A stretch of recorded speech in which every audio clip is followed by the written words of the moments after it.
आज India block की जो मीटिंग दिल्ली में है, लगभग जो हमारे इंडिया अलायंस के सदस्य हैं लगभग सभी वहाँ पहुँच रहे हैं और जो नहीं पहुँच पा रहे हैं वो वर्चुअली उस मीटिंग में शामिल होंगे। जैसे कि शिवसेना पार्टी चीफ उद्धव ठाकरे जी, हम सब लोग वर्चुअली मीटिंग में शामिल होंगे और भी कुछ लोग वर्चुअली शामिल होंगे। देखिए, इंडिया ब्लॉक, इंडिया अलायंस एकजुट है, एक रहेंगे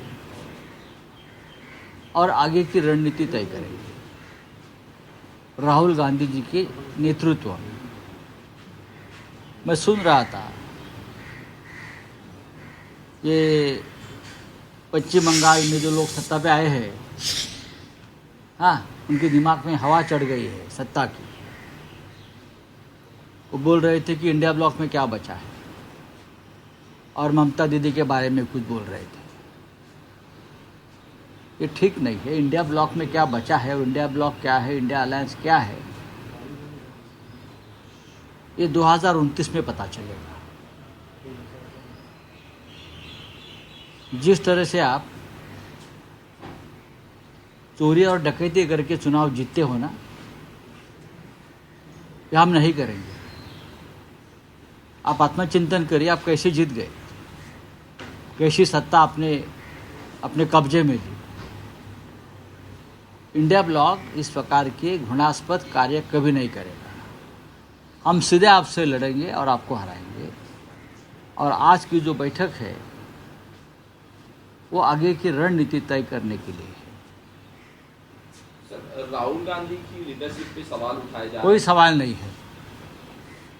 राहुल गांधी जी के लीडरशिप पर कोई सवाल नहीं है। नंबर एक, हम लोग ये जरूर कहेंगे कि 2029 के चुनाव में जाने से पहले हमको एक ऐसा चेहरा लेकर जनता में जाना होगा इंडिया ब्लॉक का, कि हमारा चेहरा है प्रधानमंत्री पद के लिए।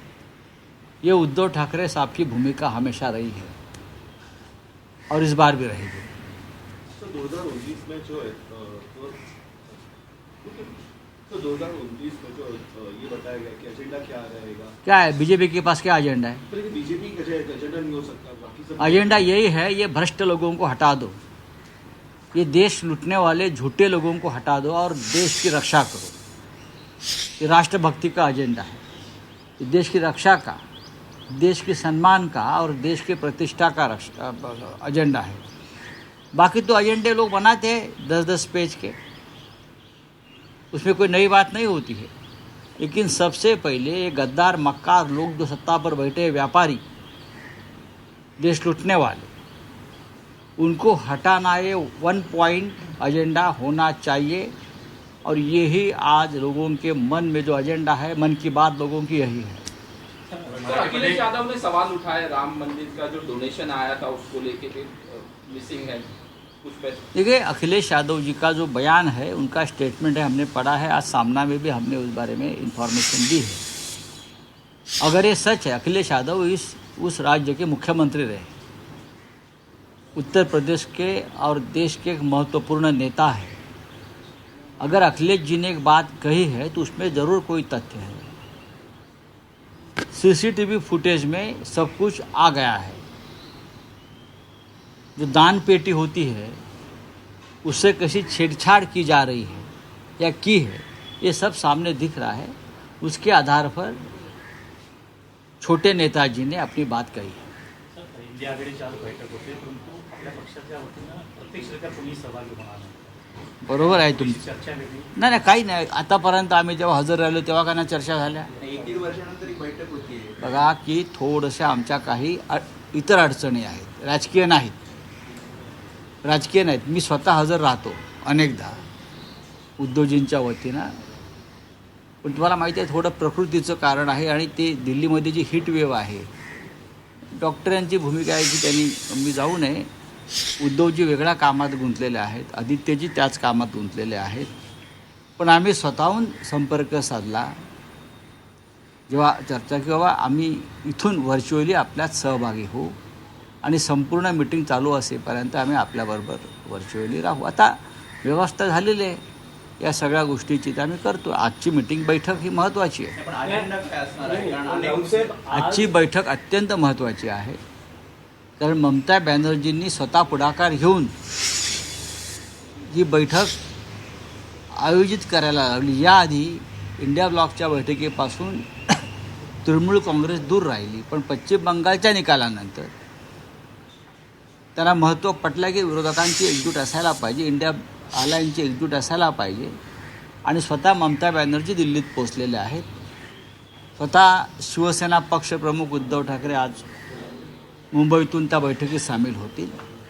आता अजेंडा म्हणाल तर अजेंडा एकच आहे की या देशावर जे एक लादलेलं सरकार आहे, भ्रष्ट मार्गानं आलेलं, वाम मार्गाने आलेलं, चोऱ्या दरोडे टाकून आलेलं,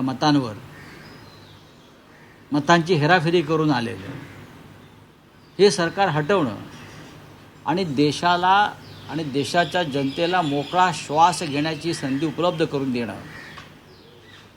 हा अजेंडा. नाही, पण राऊत साहेब, इंडिया आघाडी आता विखुरलेली आहे. अजिबात नाही. DMK नाही सोबत, आप उपस्थित राहील की नाही शक्यता कमी आहे. अनेक छोटे मोठे पक्ष उपस्थित राहतील की नाही याची शक्यता कमी आहे. तर मग भाजपला सत्तेतून खाली खेचणार कसं, या विरोधी पक्षाची एकजूट दिसत नसेल तर?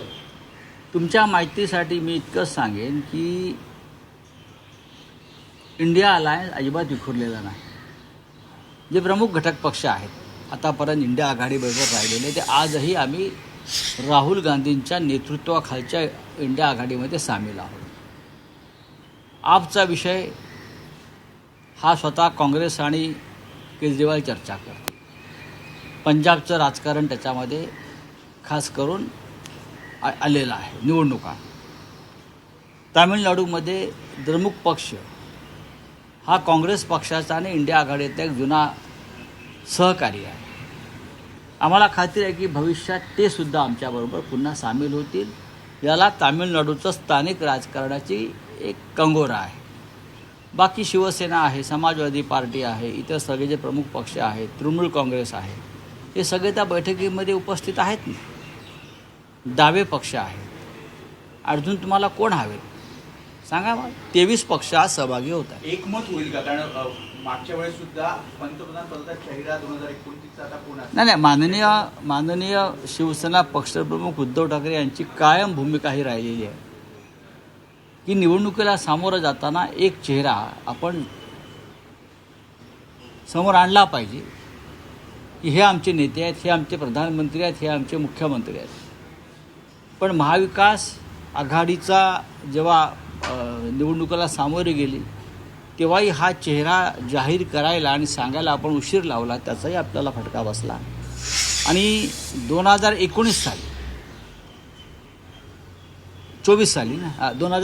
साली आमची सगळ्यांची भूमिका होती की प्रधानमंत्री पदाचा चेहरा घेऊन आपण समोर जायला पाहिजे. आताही आमचं तेच म्हणणं आहे उद्धव ठाकरे साहेबांचं की 2029 साली निवडणुकीला सामोरं जाताना आपला चेहरा जो आहे हा आपण समोर ठेवून लोकांसमोर जायला पाहिजे. राहुल साहेब, एक आहे की इंडिया आघाडीमध्ये तुम्ही महत्वाचे नेते आहात. तुम्ही काही असं सुचवू इच्छिता का की समजा जर विरोधकांची एकजूट हवी असेल तर काही नवे मित्रपक्षही जोडले जातात? उदाहरणार्थ महाराष्ट्रात राज ठाकरे यांची महाराष्ट्र नवनिर्माण सेना यांनीही इंडिया आघाडीत यावं यासाठी तुम्ही स्वतः काही प्रयत्न करता आहात? नाही, एक लक्षात घ्या की देशभरातले अनेक महत्त्वाचे पक्ष जे आहेत ज्यांना भाजपची गुलामी नको आहे आणि काही पक्ष त्यांच्याबरोबर त्यांच्या आघाडीत सुद्धा आहेत भाजपच्या, असे अनेक पक्ष इंडिया आघाडीच्या संपर्कात आहेत आणि ते योग्य संधीची आणि योग्य वेळेची वाट पाहतात. हे तुम्हाला मी खात्रीनं सांगतो. ज्या क्षणी लोकसभा निवडणुका होतील ची घोषणा होईल त्याच्या आधी अनेक जगजीवन राम जे आणीबाणीमध्ये जगजीवन राम बाहेर पडले होते काँग्रेसमधून, भाजपातून किंवा त्यांच्या आघाडीतले अनेक जगजीवन राम हे आमच्याबरोबर आलेले असतील. नाही, राऊत स्पेसिफिक प्रश्न आहे की तुम्हाला असं या क्षणी वाटतं का महाराष्ट्रात महाराष्ट्र नवनिर्माण सेना हा पक्षही इंडिया अलायन्समध्ये जोडला जावा? नाही, त्या संदर्भामध्ये स्वतः तर तशी त्यांची इच्छा असेल राज ठाकरे यांची तर मला असं वाटतं की ते उद्धव ठाकरे साहेबांशी चर्चा करून त्याबाबत दिल्लीतल्या प्रमुख नेत्यांच्या समोर हा प्रस्ताव ठेवला जाईल. शेवटी बघा, हे आघाडीचे आम्ही मालक नाही आहोत, कोणी मालक नाही. अनेक जेव्हा नवीन पक्ष येतात आघाडीत तेव्हा तसे प्रस्ताव त्या बैठकीत ठेवले जातात आणि त्या बैठकीत चर्चा होते. पण स्वतः राज ठाकरे इंडिया अलायन्समध्ये येण्यासाठी त्या संदर्भात माझी तुम्ही नेहमी राजकीय चर्चा करता त्यांच्याशी करतो, हा, पण म्हणून असं आहे विचारतोय की ते स्वतः तयार आहेत का? बघा, त्यांची काही इच्छा दिसते का? सन्माननीय राज ठाकरे यांचा एक स्वतंत्र पक्ष आहे, त्यांची एक स्वतंत्र भूमिका आहे. महानगरपालिकेत ते शिवसेनेबरोबर जरी युतीमध्ये असले तरी त्यांची एक भूमिका आहे. असं वाटलं की राज ठाकरे यांनी सुद्धा या प्रवाहात सामील व्हायला पाहिजे, तर इंडिया अलायन्सच्या प्रमुख नेत्यांना त्यांच्याशी चर्चा करावी. जर त्यांची महाराष्ट्रातल्या जागा जिंकण्यासाठी जे त्यांची आवश्यकता आम्हाला आहे असं वाटलं तर नक्कीच प्रमुख नेत्यांनी राज ठाकरे यांच्याशी चर्चा करावी. उद्धव ठाकरे मध्यस्थी करतील असं त्यांची पण आता कसं काय मी सांगू? नाही, रावसाहेब, महाराष्ट्राच्या राजकारणातला विषय आहे. राज्यसभेसाठी छगन भुजबळ इच्छुक होते, पण त्यांची जी अट आहे ती मान्य करण्यात आली नाही आणि त्यामुळे एनसीपी अजित पवार गटानं वेगळा उमेदवार त्याच्यामुळे प्रफुल्ल पटेलांची अट मान्य झाली आणि त्यांचा माणूस राज्यसभेचा उमेदवार झाला. नाही, पण भुजबळांची खूप इच्छा होती. ते आता सिनियर आहेत पक्षात, ऑलमोस्ट अनेक मोठ्या नेत्यांबरोबर काम केलेली सगळी मंडळी राज्यसभेत आहे. राज्यसभेत जायचंय, मग राज्यसभेत जायचं छगनरावांनी. पण त्याची अट होती मग की अटी आणि शर्तीवर तुम्ही राज्यसभेत कसे काय जाऊ शकता की मी जातो आणि खाली माझ्या मुलाला, पुतण्याला, भावाला द्या? मग इतके ज्येष्ठ नेते ते त्यांची अट मान्य व्हायला हवी होती. ते इतके महत्त्वाचे ज्येष्ठ नेते आहेत, ओबीसीचे नेते आहेत, मग त्यांची अट मान्य व्हायला हवी होती. आता अट मान्य का झाली नाही याच्यावर स्वतः भुजबळ साहेबच खुलासा करू शकतील. चला, नाशिक विधान परिषदेमध्ये मुकुल गिते यांनी काय त्यांचा करणार? पाठिंबा राहील हा, त्यांना. बघू शेवटच्या दिवशी.